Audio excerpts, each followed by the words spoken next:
ოცნების პარლამენტმა საერთო სასამართლოების შესახებ კანონში შესატან ცვლილებებს მხარი პირველი მოსმენით დაუჭირა. სადავო ცვლილებებით, რომელსაც ოცნება დაჩქარებული წესით განიხილავს, მედიისთვის პროცესების გაშუქება ფაქტობრივად შეუძლებელი ხდება. მისი დამტკიცების შემთხვევაში ფოტო-ვიდეო გადაღება არა მხოლოდ სასამართლოს ხდომის დარბაზში, არამედ მთლიანად სასამართლოს შენობაში და მის ეზოში აიკრძალება. გამონაკლისი მხოლოდ სასამართლოს თანამშრომლები ან უფლებამოსილი პირები იქნებიან. ამასთან სასამართლოს შეიძლება შენობაში შესული პირებისთვის პირადი ნივთების, მათ შორის მობილური ტელეფონის, კომპიუტერის, ფოტო, კინო, ვიდეო ან და აუდიო საშუალებების ჩამორთმევა. მედიისთვის სასამართლოს ფაქტობრივად დახურვის გადაწყვეტილებას კანონპროექტის მხარდამჭერი დეპუტატები ასე ხსნიან. აი დავასახელოთ, რომელი ქვეყნის კანონმდებლობაც გნებავთ, ცივილიზებული, დემოკრატიული, სად შეუძლია ჟურნალისტს, რომ შევიდეს სასამართლოში ეს პროცესზე ნებისმიერ დროს, გააშუქოს და ასე შემდგომ იქ მათ შორის იძალადოს ფიზიკურად და ასე შემდგომ.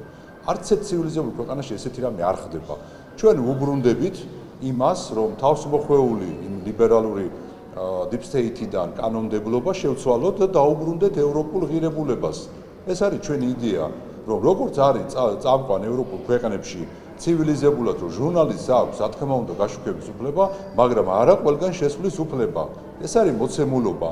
აქედან გამომდინარე, რომ ზუსტად ეს ცვლილებები, რაც არის ადაპტირებული და რაც არის აპრობირებული ნებისმიერ ცივილიზებულ ქვეყანაში. ოპოზიციისთვის ქართული ოცნების განზრახვა რთული გამოსაცნობი არ არის. მათი თქმით, პოლიტპატიმრების პროცესებმა საზოგადოება დაარწმუნა, რომ დაკავებულების წინააღმდეგ საქმეები შეკერილია. ოცნების ოპონენტების თქმით, ეს ივანიშვილის პარტიისთვის პრობლემაა, რომლის გადაჭრაც მათ ახალი რეპრესიული ცვლილებების მიღებით სურთ. ესეც არის, რა თქმა უნდა, დიქტატურის კიდევ ერთი დამახასიათებელი, ის რაც არ სიამოვნებს რეჟიმს არ უნდა იხილოს საზოგადოებამ, ხო?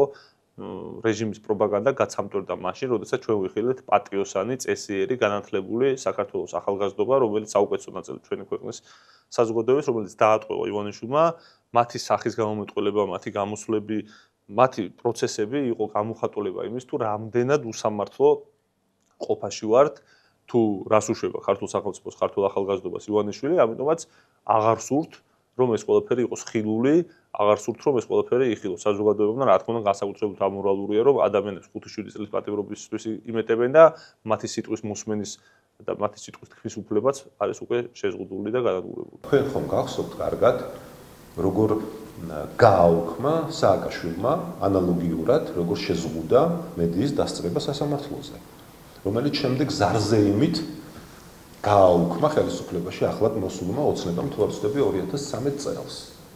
და ეს კითხვა რატომ არ გებადებათ? რატომ უბრუნდება დღევანდელი ოცნება ნაციონალური მოძრაობის რეჟიმს?